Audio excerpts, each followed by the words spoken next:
It's time for the Ticket's new Monday Morning Quarterback. Introducing former Michigan quarterback and current Fox Sports football analyst Devin Gardner. Your new Monday Morning Quarterback on Sports Talk 1050 WTKA. The Ticket. And we are back, week 2. Our Monday Morning Quarterback is in the building here on Sports Talk 1050 WTKA. Online at WTKA.com. Sam Webb, Ira Weintraub on the other side of the glass. And Devin Gardner is in the building. DG number 91 in the house.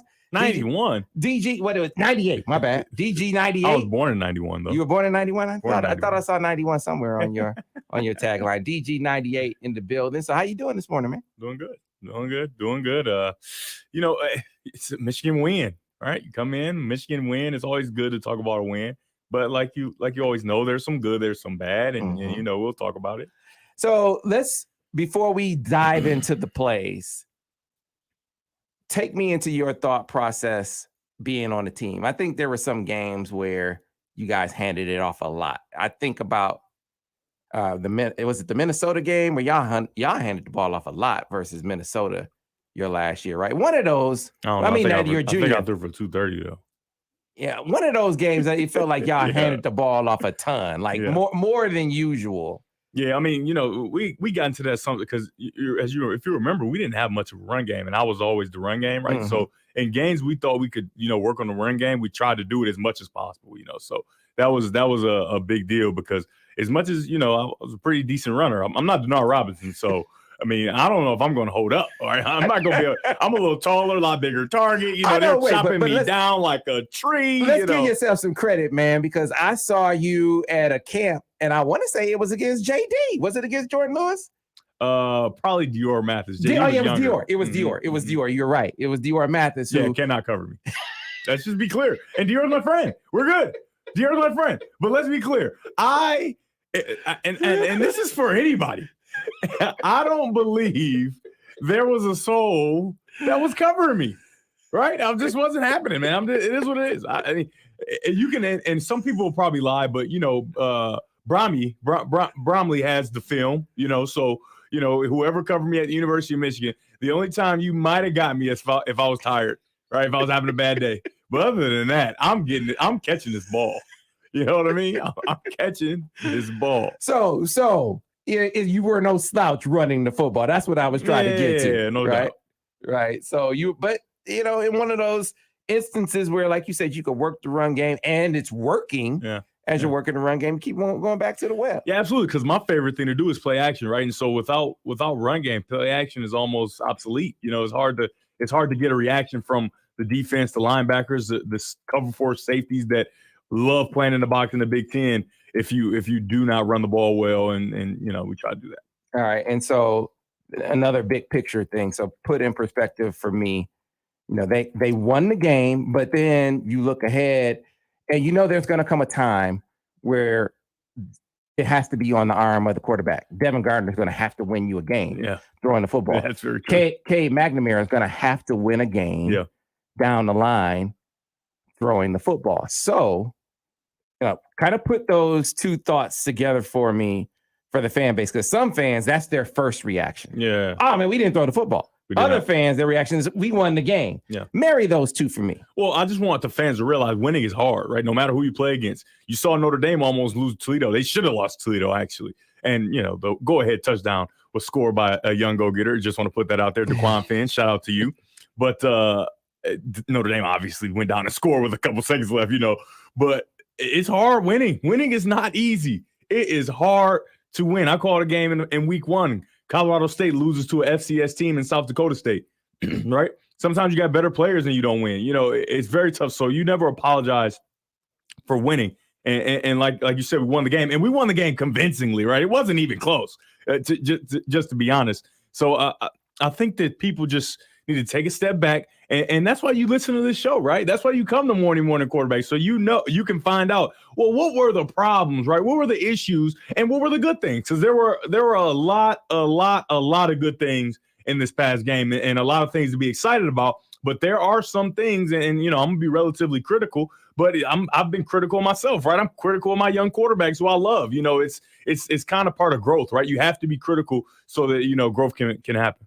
All right, so we start off. How do you want to start off? Good, work your way to bad, or bad, work your way to good? I want to give maybe an overall impression of the defense, right? Because they played too well to really pick a whole bunch of bad plays, right? They were bend, don't break. They did exactly what they needed to do, and a lot of the yards and getting in zone came later when they were more of a prevent type of defense because the game's kind of won. So the defense, remember we talked about last week how we wanted to see them not play hero ball. So maybe we can start with that one play, the first play of the game, right? And that was just a very good example of everybody doing their job, right? We got some sacrifice. We got Josh Ross who comes back for another year and just finishing the play. So I think that the defense did a very good job of doing their job, right? We talked about it a great deal last week, and they came in this week and did that, and they played very well in the pass game and in the run game. Some plays got away from them, right? But that's defense, right? It's 2021. You're not just going to stop every single team to not having any yards. Somebody's going to have an offensive scheme that's going to be able to be successful. And Washington had some stuff that worked, but for the most part, that defense played lights out, and they chose violence. And you're going to see it right here on this first play. So you can just let it run right away. And that's a perfect little steal shot you got there because Josh Ross is going to finish this. I remember watching him grow up, right, since he was like a 7th, 8th grader, even younger than that, but 7th, 8th grader as a football player. Look at everybody. Look at how blue those jerseys are. You can't even see white jerseys, right? Playing in the backfield of the other team is something we want to do, and I love the violence that they all play with. You got guys spilling the run. Watch, you can see this motion guy coming over, spilling the run, sacrificing. You got two outside, disciplined football, everybody in their gaps. I really love watching them play all day. I saw it from on the field. I didn't see this play because I got there a little late. But this was an impressive showing, especially when the offense took a little bit of time to get going. Yeah, man. So one of the things that stuck out to me, Devin, is you saw great penetration. They slanted the line, and you saw a great penetration, and it created a lane for Josh. He had to read it, but a lane for him to get through. Yeah. I mean, he finished them. I mean, you can do all those things right, but you got to have a guy that's going to run through somebody's face, right? You remember you heard Marshawn Lynch talking about, I want to run through face. I want to run through his face. Like, that's how Josh attacked that running back. So there's not a whole bunch to talk about on defense. I mean, I'll let somebody else do that because they play well. There's no reason to spend so much time talking about a defense that did exactly what we need them to do in that blowout win. But we can talk about the offense. Okay. So we can start. What do you want to start? Let's start with the bad plays. Start with the bad plays. The first one, right, is 7:54, 3rd and 6. All right, we'll go to that right now. 7:54, 3rd and 6 in the first quarter, right? Yeah. All right, I got you coming up. And so describe this play as I bring it up. So they're creating kind of a shallow cross read, and it's 4-man, right? So this play is designed to go against a man-to-man defense, right, where they have 3 receivers to the field and they have 1 to the boundary, which is the tight end. And they're going to bring 3 receivers across, right? And usually if it's man-to-man, you got guys chasing, you pick guys off, and you have the tight end coming underneath wide open. But they play zone, right? But they have a remedy for that, right, where you have Corum, who's the running back, coming back in the backfield, and they figure out it's not man because Corum lines up on the outside. That's another cool thing that you fans should look at. When you see a running back line up on the outside and nothing happens, he just comes back in the backfield, it's just to get a tail for the quarterback to see, is it man-to-man? Because if it's man-to-man, the linebacker will go out there and cover him. But if not, the corner will just expand and get over him. And so they line him up out there just to see if it's man-to-man. And I would like the play to be changed, but the thing is they have a remedy to run this play versus zone too. So that's why they left it on. Corum comes back in the backfield, and they put him on a swing, right? They put him on a swing going to the field to the 3-man side. And what that does, it loosens up the cover 2 corner on this side. So they're going to have the flat player, the flat defender down here at the bottom of your screen, and he's going to expand with Corum. And when I say expand, that means he's going to widen out, right? So he starts here 2 yards outside the hash, and when those 3 guys go across the field, he's not going to follow them, right? He's going to expand. Why is he going to expand? Because Corum is going to come around, right? And he's going towards the sideline on that side, right? So that's his job, right? He's in the flat. He has to do his job. And then the thing that I don't like about the play is Cade's recognition, right? He doesn't notice what the coverage is fast enough so that he can have a chance to get back to the shallow cross. Right, so he has his eye. When you drop back, and first of all, when Quorum comes into the backfield, you have to know, okay, it's zone, and I'm not going to get what I wanted as far as picks are concerned, right? Mm-hmm. Now he doesn't see that the corner expanded, which means he has a free access throw to the tight end coming across in the shallow. Now, is he still going to take a shot? Absolutely, but I want him to be able to get to that faster so all can catch the ball and get vertical and get the first down right away, if that makes sense. Mm-hmm. Now, one other thing that you don't see, and this is just a general shallow cross rule, and that does make it tough on Shea. When the shallow cross is coming, Shea. Shay say, hey, man, brother, it ain't me this time. Shay, how you doing, buddy? Well, I mean, you got a lot of shades to Shay, buddy. Hey, look, and Sean Patterson still listens to the show. He's like, say what are you talking about, man? What are you talking about? But so what you can't see from that view is all is running across the field, right? And a general rule for shallow crosses, you don't give your eyes until you get to the width of where the tight end will be on the other side of the field, right? Mm-hmm. So you're running and your eye, because the thing is you can't get caught looking at the quarterback, not looking at the quarterback. And then the quarterback thinks you're looking, he throws it, all those different things, right? So it's a general rule. You run across with your eyes facing straight out, which allows you to see the cover two corner and knows that you're going to have to choke your motor or maybe sit down. And then you don't give your eyes until you see until you're at the tight end on the other side's depth or where he would be. There's no tight end right there where he would be. And so that makes it kind of difficult because now all gives his eyes a tad bit late and Shea doesn't want to throw it. Now, the one thing I saw, geez Louise. Jeez Louise. Boy, Shay's like, just know when I say Shea, I mean Cade. Devin, what did I do to you, brother? So it's insane. But all doesn't give his eyes right away because that's what he's supposed to do. So it makes it a little tougher on Cade. But the thing is for Cade, and what I saw all day during the pass game, and I gave you all the throws. So we're going to talk through quickly all the throws that he had and why that can, deter a coach from calling it pass plays. Anticipation. Right. And that's the one thing he kind of had last year. Right. And it looks like he's getting gun shy where I got this 5-star behind me. I don't want to make mistakes, but you can't play football like that. Right. You've got to have conviction in the way that you're doing things as a runner, as a thrower, as a decision maker. And so it seems like he knows exactly where to go. But it's like, I just want to make sure he's open. I want to make sure that and you can't play football that way. You have to anticipate. And a lot of football is guessing. Steve Young talked about it. Sometimes you don't know. Mm-hmm. Right. You based off of film study, based off of what you see, it's almost a hypothesis you guess and you let it go with everything you got as if you're right. And then what happens, right? And it's kind of like, I don't want to make a mistake, the big mistake that's going to get me pulled out of the game. And so he waits until he's completely open and then throws it, which makes it late all the time on these plays he had. Gotcha. All right. So that's a lot. That's a lot. Yeah. That's a lot. It's a lot, man. This is quarterbacking, baby. Yeah, it's a lot. In second one. And so, two things you see as you described, maybe a touch late, maybe pressing a little bit, the quarterback position. And then you see, man, we punching these dudes in the mouth. It's true. I mean, that 8-play drive to start the second half where they go down and score a touchdown. 8 straight runs and they can't stop it. And I believe because we went and charted that, I think you had 3 split zones in there. I think there were like 2, kind of like 5 staple plays. We run these all the time and they can't stop it.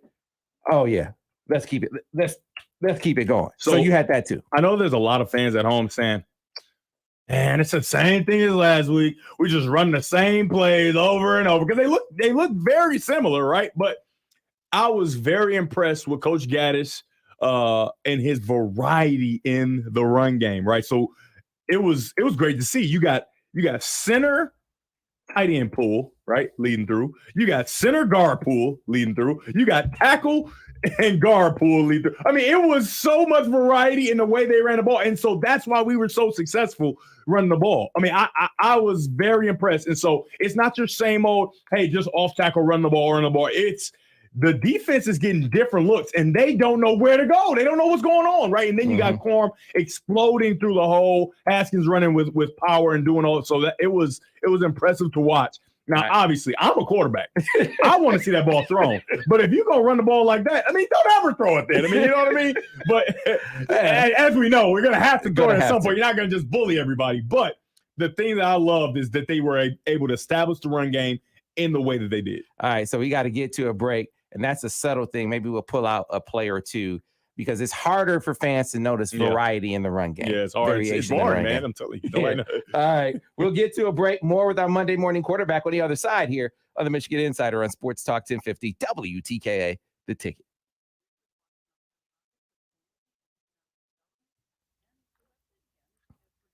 All right. Yeah, man. I'm waiting to get a call from Sean Patterson, his dad. Oh shit! Yeah, he's gonna be like, "Hey, man." You keep calling Sean.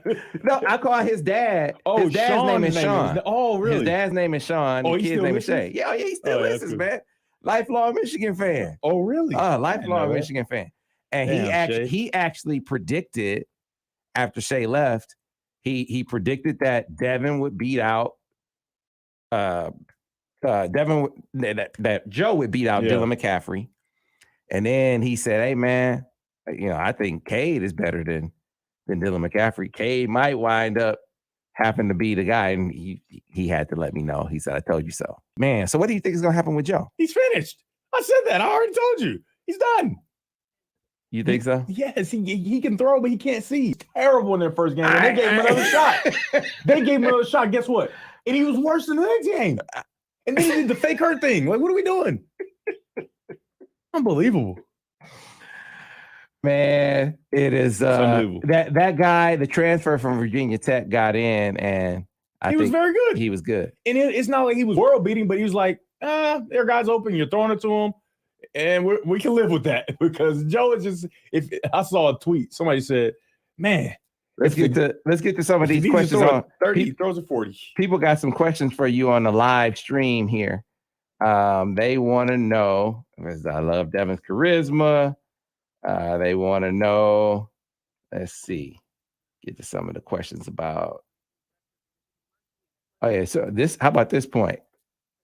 People mad about the passing game, but Graham Mertz got two INTs and no TD. I mean, it's like everybody. It's like everybody is like in the whole analyst. Everybody's desperate to find that guy to sneak up on everybody, and it's just like you're pressing. You're trying to find something that's not there. I mean, he's a good player and everything, but overrated that's about accurate. You know what I mean? And he's a good player, but I mean, it's hard to say that he's up there with the top quarterbacks that are in the country, right now. And the thing is, you play Wisconsin, right? So you got a nice run game. So everything you do has to be taken with a grain of salt because you always have that run game to lean on, no matter what Wisconsin team it ever is. Yeah. How about this one from D-Tuck 17?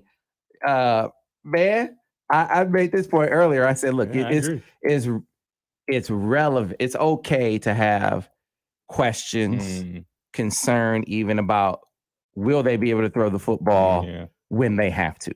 That's fair. But for a team that was 2-4 last year, beggars can't be choosers about dubs. That's how I feel. You can't be choosy. You can't, especially early. And when you blow a team out, right? You say no style points, but that's decent style when you blow a team out, right? A team you haven't seen before, especially at this time where Harbaugh's been there. I mean, you can't be upset or worried like, oh, we didn't throw. Well, I mean, even though I'm that person, I'm like, we threw 40 yards. I don't like it. I don't like it one bit. But I have to also take a step back and like, hey, we did blow this team out. So, in the stream, I don't know if you're watching along in the stream. You can't see the comments, which is devastating. Okay, yeah. So one of the comments, there are a lot of comments here about Josh Gaddis and his game plan. You said in the opening segment you liked his approach, his game plan. Tell the people who are watching on the stream now why that is, why you liked how he went about things. Well, so in the next segment, when we talk about the throws and everything, I'm gonna tell you exactly why it's very good. And I'm gonna use myself as an example where you can handcuff your coordinator, right? And so as a handcuff coordinator, it was impressive for him to find a way, right? Because when you don't feel comfortable calling pass plays and the run game is kind of working and he found a way to get the run game to be explosive. So, I mean, I think it was masterful might be too much, but it was a very, very good job. I mean, you blew a team out. You can see the comments now. on the side. You just tell me whichever ones, I get you. So, you. So good stuff from DG. If you have questions for Devin, put them in the you folks who are watching on YouTube, you folks who are watching on Facebook Live. Yeah, and if I don't answer them, you blame. We can't get Sam, to all the questions because I'm not choosing. Sam's choosing. So if Sam doesn't choose you, it's because he doesn't like you. That's not true. Essentially, because he read your name, he said, "I don't like that person." True. So All right, here we go.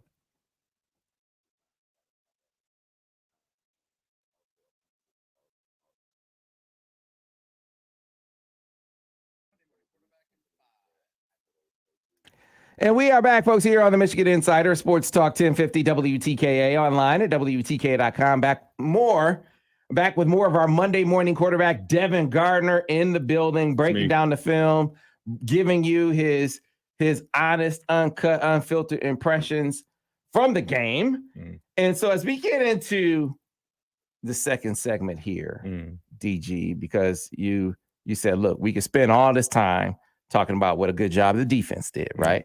We can spend all this time talking about the variety in the run game. I do want to bring forth some of those plays because Harbaugh made a point, Jim, in the press conference, like, we did a lot of different things in the run game. He did. He's not lying. And I think fans thought that was coach speak. You're saying that's not. 100% is not. And we got play number 7 and play number 28 are the ones we chose as the good plays, and they're both run plays, obviously, because we didn't pass the ball much in the game. But watching and seeing the way, and so they met with the Ravens staff this past year, and we all see how well the Ravens running game works. Now, obviously, they have Lamar Jackson, but they do a really good job in their run game, and so they've stolen a little bit of that, and they brought it to Michigan without a running quarterback, right? So that it's very impressive to see the different styles of runs and the different combinations, and the offensive line looks to be.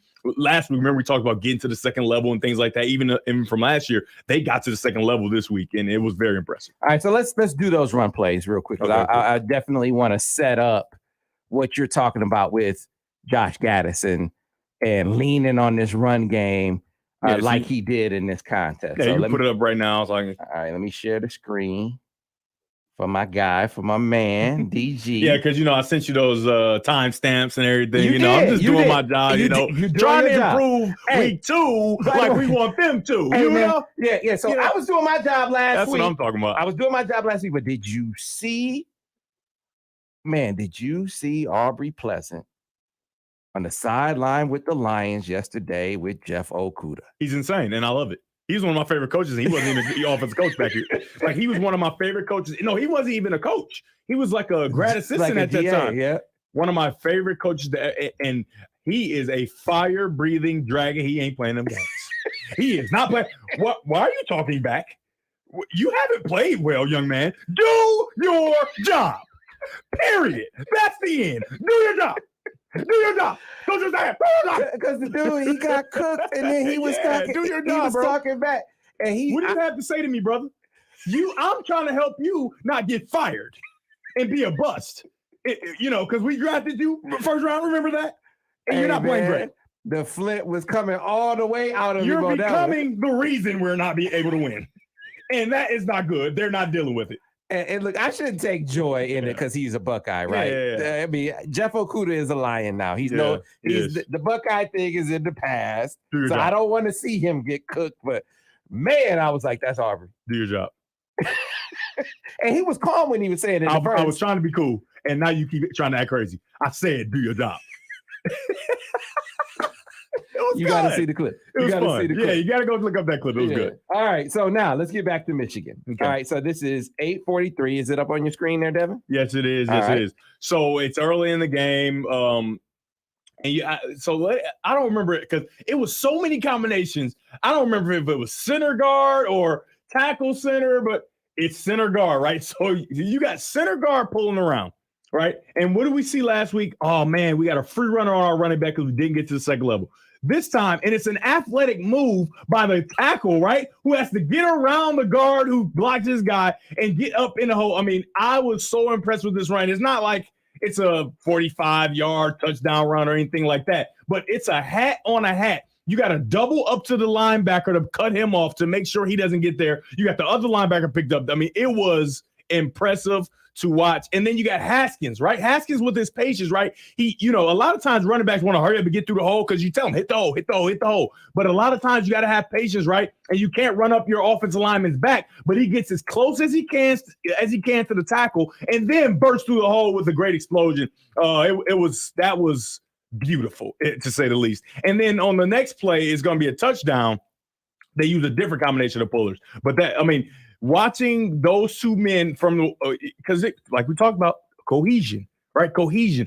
How can the offensive line get better? Working together and understand situations. You got our guard coming around. He's going to knock the crap out of the defensive end or linebacker, whichever one it was. You got a double by the left guard and the center up to the backside linebacker to cut him off so that he can't get involved in the play. And then you got the tackle coming around where the guard couldn't exactly move, right? Because there are other Division I players on the field, right? He couldn't move him completely out of the way. So you got to get him with a little skip and jump over the feet of the guard at 300 and some odd pounds, and then gets up in the hole and gets the other linebacker. I mean, that was a very talented play on all fronts, and then obviously Haskins finishes it off with a nice run. All right, so now we're gonna get this one is even better. We're gonna get to this counter. This one is even better, and you can't hit a counter any cleaner than this. You can't hit Sam, say it again for the people in the back. You cannot hit a counter any cleaner than this. So now we're gonna get center pull. So you see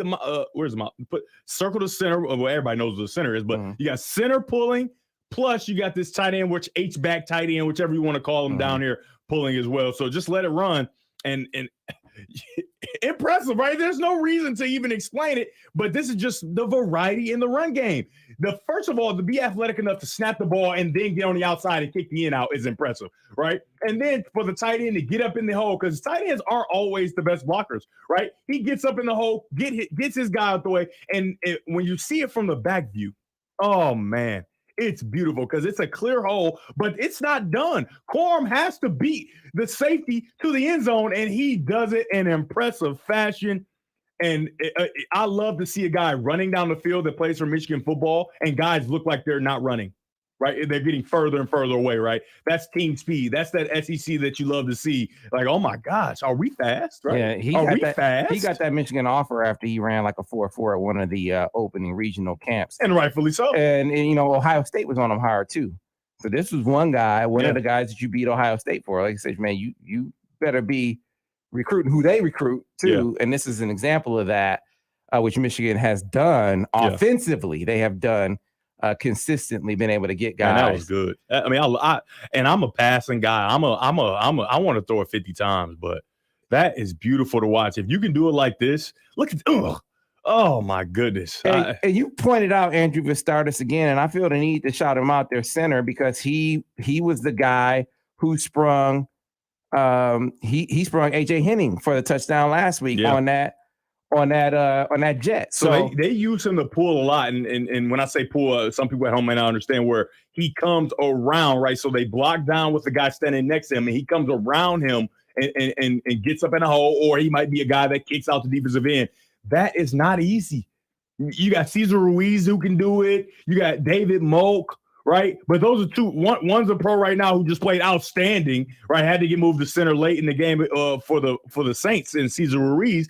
And then David Moak, who won the what is the Center of the Year trophy called? I forgot. Remington, Remington, right? He wins the Remington Award, right? So those are two elite centers that are able to do it. But you don't got a bunch of centers that can just snap the ball and then pull, get around, and then knock the crap out of somebody. Yeah, man. And he didn't have to make a cut. Yeah. He didn't have to hesitate. Hit just the hole and outrun the defense. Turn on the afterburners. He was able to do it. Yeah. All right. So Devin, now let's get to this passing game. Yeah, we threw the ball 15 times, and I mean, a lot of it was just run game, extension of the run game. So we threw the ball downfield probably about 4 or 5 times. But I'm sure people aren't happy about that. Trust me, I am not happy either. But take this with a grain of salt. Remember, we won the game, and not only did we win the game, it wasn't close, right? We blew them out, and we established something that we're going to need as well, right? You're going to need to be able to run the football, and we established that and proved that we could do it. All right. So as you were saying in the break, the folks who are listening on the radio couldn't hear what you were saying in the break. Yeah, so you were talking about Gaddis's approach as the game went on and leaning more and more, like sticking with the run game. Yeah. So I don't want people to misconstrue this, me being critical of Cade, because this is just football, right? This is how it works. And so I'm gonna give an example for me, right? So 2000 and what year did we play UConn? So 2013. Gallon was still there, right? 2013, right? So 2013.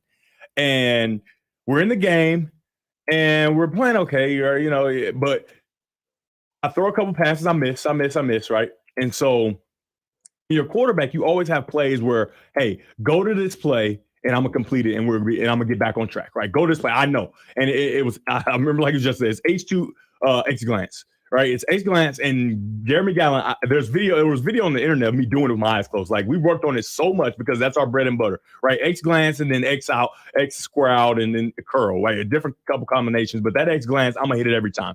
They call it because I'm struggling, right? I'm struggling. And I know I'm struggling, right? I'm like, man, give me some run plays, give me some stuff so I can get myself going. Oh, you're telling this to Al? No, he knows, because we talk about this. He knows. I mean, it's very clear that I'm struggling. First of all, everybody can see that I'm struggling, so he knows that. But he knows what to do to help me because we talked about it, right? Mm-hmm. So give me some run plays. I had some run play, I had a running touchdown or whatever, and it's like, but we have to throw the ball. So this is what you call, and I don't have to say that to you. You already know, right? So he calls it, and as soon as he calls it, I know that's my guy. Very good. Thank you. I appreciate that. I go back, fake the H2, and try to throw the glance. He's wide open. It would be a touchdown. I'll skip it off the ground. Now I've handcuffed my coordinator. I called the play. First when you were struggling, I called the play that I know, everybody knows that you can complete. It's open and you can't hit it, right? And so now he's handcuffed. And so for the rest of the game, we're just running the ball, and everybody's probably looking at him like, what are we doing? Like, but I'm sitting there like, this is, I mean, at the time, I'm kind of pissed off as well. But as a grown-up and knowing, like, you can't handcuff your coordinator, right? If you can't be trusted, right, they can't just keep calling pass plays and you lose the game for everybody, right? Because before I had thrown an interception. Like, now you're getting into an area where if you run the ball, okay, we just punt away, play defense. Now we're fine, right? We don't usually, you're not a whole bunch of fumbles out there, right? So you're not going to necessarily turn the ball. But we keep putting it in the air and you can't be trusted. You're going to turn the ball over and we're going to lose the game. Right, so we got to try to win this game, right? You're not playing well, not saying we're going to bench or anything like this, but we got to get out of this game without losing it. And the way we're going to lose it is if we keep letting you throw, right? And that's me. I'm telling you right now, that's what happened. And it was stressful. Like, I can't make the throws that I know I can make. This is insane. And so you get into this game and move forward to this Washington game, right? So 15 throws, and it starts off not very good. And I was looking, and Shea looked uncomfortable. Right. Okay. Jesus Christ. Hey, Shea is like, man, Shea must have just, I don't know. Well, did he cut you off in traffic? No. Last time I did this, it was always Shea being the quarterback, right? Damn. So Cade just looked uncomfortable, right? Mechanically, just didn't seem like he was seeing the field the way you kind of want your quarterback to see. Even on the bubbles, and accuracy wasn't just quite there. And those are things we know he can do, right? We know he's accurate. Right. We know that he has like kind of a cool Aaron Rodgers kind of feel to him where he's kind of unfazed. But let me remind you, this is his first big game. This is a night game, non-conference. Like, everybody's expecting you to perform well. When you came in last year for Joe, you weren't the guy. Right. And I'm just telling you, I've been in that position as well. It's very easy to come in and just do the deal when you're not the guy. But now when the pressure's on, it's a maze out. It's a night game. Your hands will sweat. He didn't wear his glove, right? Usually wears a glove and throws a glove. He didn't wear his glove and stuff like that. And so I saw him, he like cleaned his hands off a bunch, right? So maybe he has a sweaty hands thing where it's like, I am nervous. And he looked very nervous, dropping back in the pocket, jumping up and down, right? And so for those at home, you can't see me, but when you get back in the pocket and you jump and bounce up and down, your eye level is changing every single time, right? And so when you locate your receiver, first of all, you may be off the ground. That's the first thing. So now you're late. You may be off the ground when you're bouncing. Then when you try to make the throw, he's not in the same place he was because you can't throw standing straight up, right? You got to get down and be in a position to make a throw. So now you drop your eye level again, And so now the accuracy, right? That's why a lot of people suffer from being inaccurate, because you're in the pocket, up and down with your eye level. The eyes are the most important thing for a quarterback. And if you can't have them focused, like you see it all the time with all the great quarterbacks, Aaron Rodgers, Tom Brady, when they make the throw and say they get hit or tackled, their head stays steady and they fall down and they still are looking directly in the direction they threw. Right? That's not by happenstance. That's intentional, right? Because the focus of your eyes is so important to be accurate. And Shea just didn't have that because of, I think, a little nerves in that game.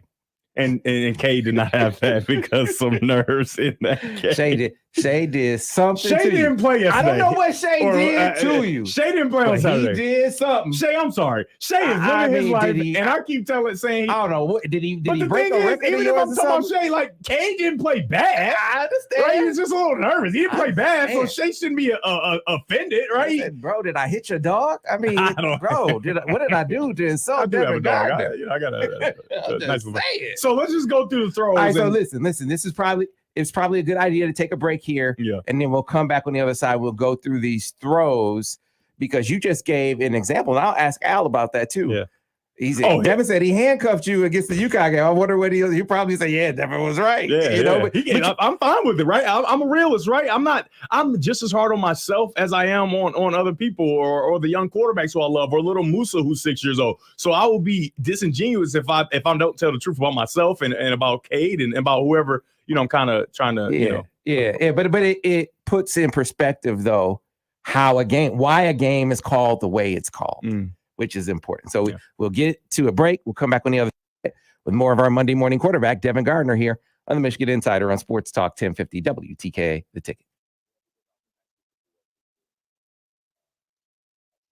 These questions. I'm going to try to get as many of these questions in for Dev as I can. It's a whole lot over here. I ain't looking at them. So, hey, remember, guys, if you don't get your question answered, it's because of them. Well, some of these are just comments and not questions. So, tell people, hey, put a question mark so we know for sure. Put a bunch of question marks. So, I mean, what is it like? Let's talk about, because you do have JJ in the wings, and I was wondering if they're going to start working JJ, because JJ can hand off the ball, and you want to start working him in more at some point anyway. Well, he should get a lot of reps in his next game. Right? How do you process that as you're the guy? How do you deal with that?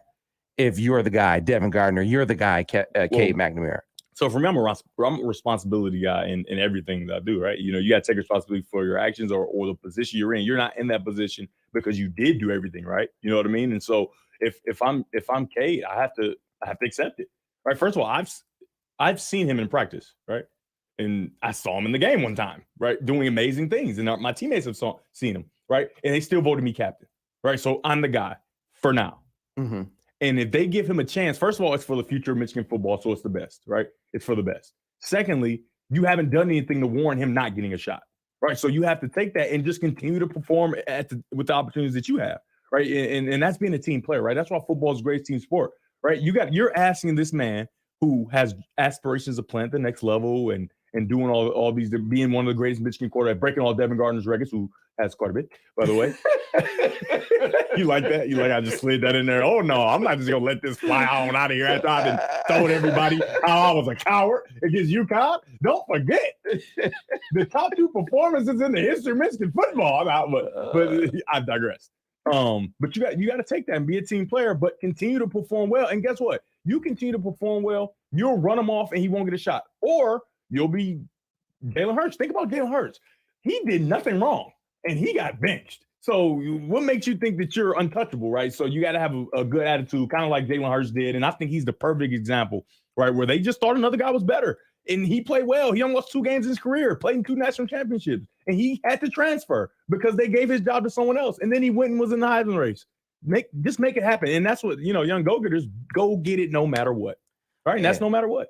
Well, it's certainly from an internal perspective, they haven't in any way, shape, or form suggested that a change is on the horizon. But we can see the game. There is a point where they're going to have to.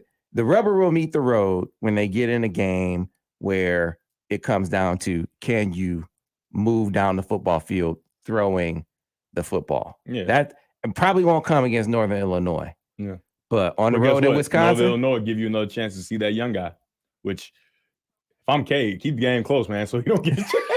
But that would be the selfish way of doing it, man. Keep that game close so they can't put him in there because he gonna go in there and he gonna act crazy. He's a pretty good player. So here's what I appreciate. You're giving us the raw and uncut. He's a pretty good player. How players really think and talk in the locker room in their own time. Do not let him play. Tom Brady said it. I don't give my backup reps. He's not giving you no reps. You can prove that you're better than me, or even give people an idea. If one person has that creep in their mind, like, man, maybe he might be better for the team. That's a problem. Because guess what? He gonna talk to somebody, and then he gonna talk to somebody, and the coach is going over here, and then they're gonna be thinking like, maybe. All right, so coach him up though. So who's that? Cade. Coach Cade up, like you just not Cade. Yes, Cade, like you sort of just did a little bit with putting that behind, because you put UConn behind you. Yeah. You I went had a out 5-star come on in, right? Yeah, you had a 5-star coming in, but you put that bad game behind you. You still went on to have some really good games. That Indiana game, for instance, was epic. If you really the Ohio back, State game. If you really look back, I don't think I even turned it over much anymore. Maybe like one interception the rest of the year or two. So how did you do that? How did you do? Process that bad game and play well down the stretch in the way in which you're talking about Cade's going to need to do. Well, the thing is, I had to be real with myself and say, man, you were awful, right? But we still won the game. So that's the one good thing. We didn't lose the game. And so I think the next game was Penn State, if I'm not mistaken, in which I started that game terrible, right? And then ended up being rushing for the most yards I've ever rushed for and throwing and so I remember watching TV copy later on in life, and it's like the announcer's like, man, he's terrible. He turned it over, blah, blah, blah, which I was turning it over. But it was turnovers that weren't even my fault, right? When you really break down the film and look, it was things that weren't my fault. But in that second half, you got Frank Clark. Frank Clark said, I know, man, we got you. He gets to play out of the half, and then I go on and, obviously I was very stressed out about the 5 overtime thing we lost, but it ended up being one of my better games. And that's the thing. You just, like you said, put it behind. You cannot worry about that. It's like a DB. You can't worry about getting beat that last way. All right, here we go.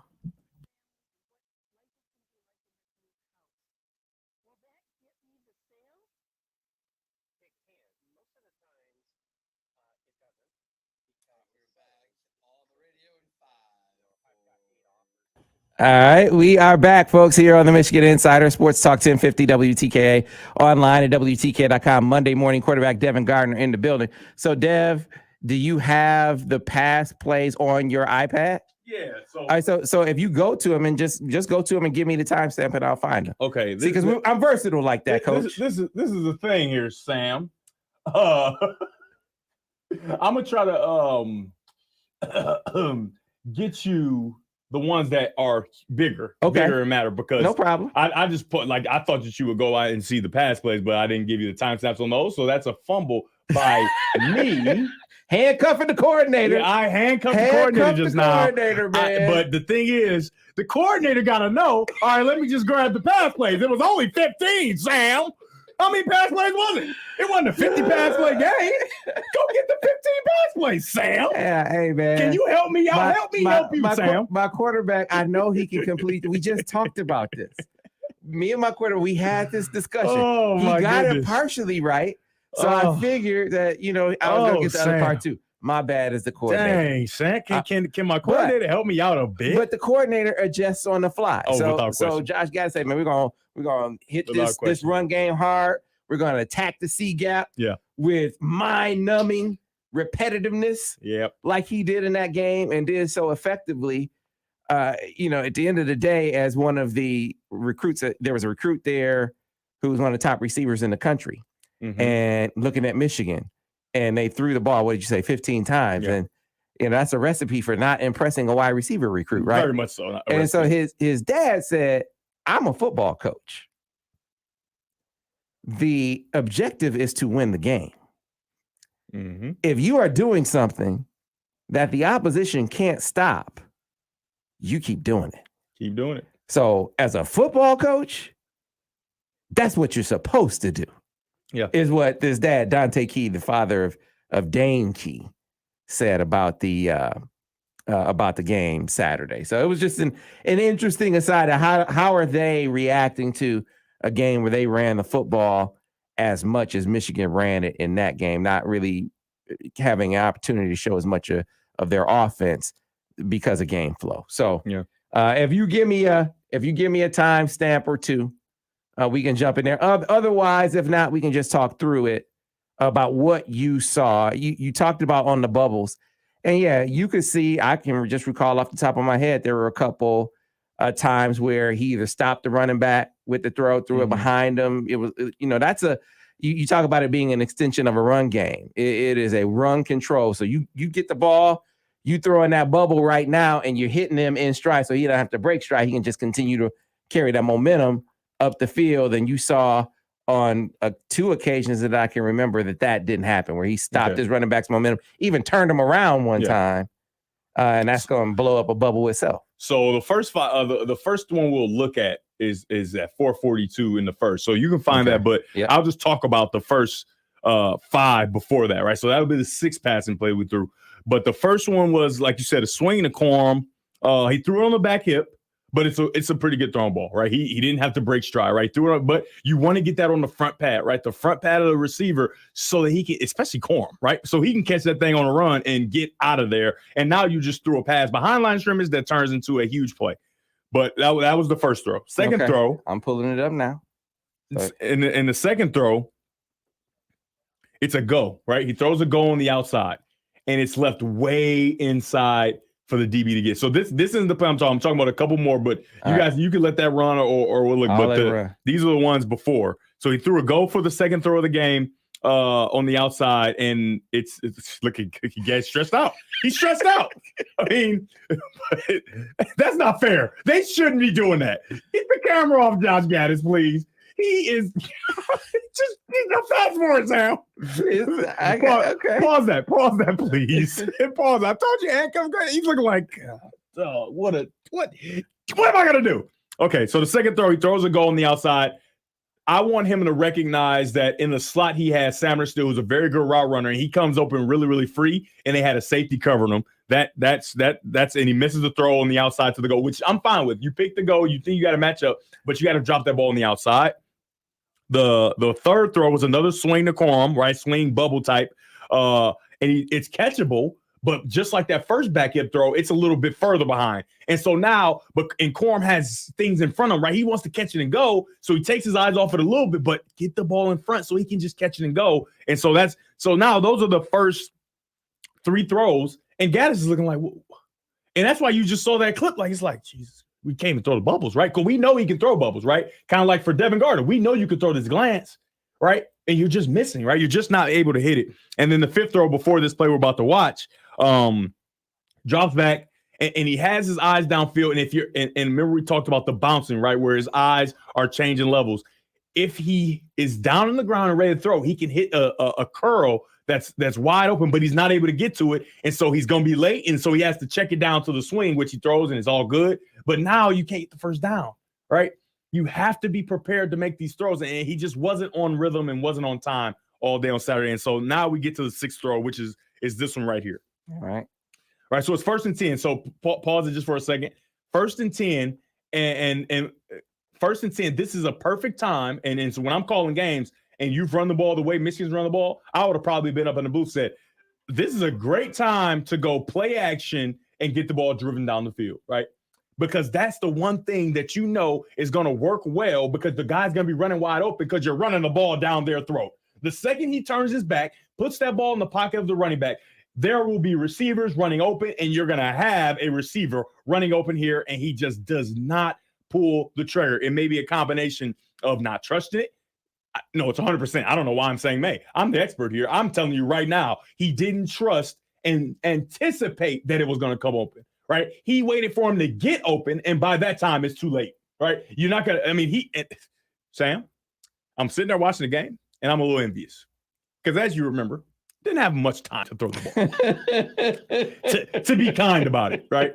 Didn't have a whole bunch of time to throw the ball in my day. And there aren't people running near him. And he has an opportunity, and that doesn't make me happy. You got to make these throws, especially easy ones like this, when you have an opportunity to do it, because there are going to be games where that fire is going to get extremely hot. And if you can't do it with time, how can we trust you to do it without time? All right. So let it run. You're going to have a dig at the bottom here. You see the 50-yard line. You're going to have a dig down here, and it's going to come screaming wide open. Wide open, well-designed play. Max protect so you have a little time. So you got play action here. Climbs in the pocket. Now, can Haskins do a better job? Absolutely. But what you're not going to see because of the TV copy of the clip, you're going to have a dig running wide open down here at the bottom of your screen, and Cade just doesn't see it. And you see Johnson, Cornelius 6 running through and clapping his hands like, man, I was wide open, because he's open outside the numbers. Look how far he is. He's all the way to the other hash. All the way to the other hash. And that is, and I'm going to let Sam watch it right here so he can see what I'm talking about. And maybe he can help, paint this picture even a little better. But yeah, we have to get to open guys. And I hate the TV copy because you can't see everything. Right. You know what I mean? But, we got to get to open guys. I'm talking about a lot of space to get this throw thrown and completed. And he just wasn't able to get to it. And then it turns into almost a fumble situation. Right, we got it because the arm's going forward, but as a coordinator, it's like, oh my goodness, he didn't throw it, but we almost fumbled, and now that changed the game because that fumble is going back for a touchdown. The offensive linemen aren't catching him if they scoop and score this. You know what I mean? So it makes it very, very tough to call plays that way, and so that's the 6th throw. All right, so let's do this, Devin, because now it's moving forward, and we sort of did this in the break.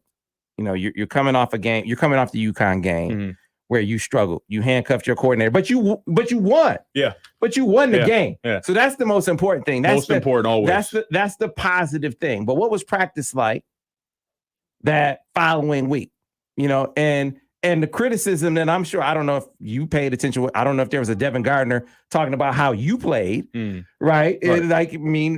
There probably was somebody said, this guy sucks. Yeah, Cade probably doesn't like Devin Gardner saying what he's saying about him right now. So how do you process that? How do you process the performance that you just turned in a victory, by the way? Mm-hmm. We did win the game, Devin. Yeah. But what do you do moving forward to sort of not have, like you said, you said you're handcuffed, to not be in that position again? Well, it starts with practice, right? And getting to a position where you feel more comfortable. He just wasn't comfortable. He just wasn't comfortable. You like the bouncing around, the late on throws where we've seen him make plays, right? We've seen him recognize pressures. We've seen him do all these different things, but it could be a number of different things. Was it because of the atmosphere? Was it because you're the guy and you're expected, much more is expected of you? Is it because you got this 5-star behind you that just made this amazing play the week before and everybody's clamoring? What was it for you? Why weren't you comfortable? Oh, I just was playing a terrible game, right? I was just playing bad, and it came off of Notre Dame, right? It came off Notre Dame, and then it's like we watched film on UConn, and they just wasn't that good, right? And let's be honest, right? They just weren't that good. I'm looking like, oh, this is kind of sleepwalk into it. And then once that snowball, like everybody knows the snowball analogy, once that snowball starts rolling, it gets bigger and bigger. And I think there's like 2 people on the planet that can come back. It's Kyler Murray.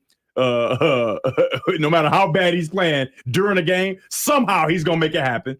And Deion Sanders probably. You might be able to catch 5 balls, but you try and throw that last one, he gonna pick it off. But it takes a special human for that snowball to get so big, and you have like some giant heater that's gonna melt it and make it turn to water so that you can perform well. And so it's tough to do in game. But that next week during practices and things like that, that's when you have to hone in. What plays do I like? Right, you have to be very intentional with the way that you practice. You have to be very intentional with being candid with the coordinator. Hey, I don't like that play. I need to get plays that I can get myself going because I'm just not playing. Not that I'm not playing well.